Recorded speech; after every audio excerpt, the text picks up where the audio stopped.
आज शूटसाठी माझ्यासोबत तेजसला घेतलं आणि आम्ही दोघे निघालो डहाणूमधील चावटे या गावात, कारण आज आहे प्रेरणाताईची हळद.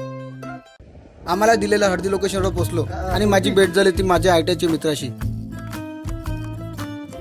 थोड्या वेळानंतर आम्ही कॅमेरा सेट केला आणि त्यांची रिच्युअल सुरू झाले. मंडपाला केळी बांधल्यानंतर हळदी लुकवर त्यांचे पोर्ट्रेट काढायला घेतले. पोर्ट्रेट काढून झाल्यावर विहिरीवर पाणी प्यायला गेलो आणि विहिरीवरून पाणी आणल्यानंतर हळद लावण्याचा कार्यक्रम सुरू झाला. हळदी लावण्याचा कार्यक्रम झाल्यावर मंदिरात जाण्यासाठी निघालो. मंदिरात गेलो आणि पूजा करून झाल्यावर घरी पोचल्यावर दुसरे रिच्युअल सुरू झाले.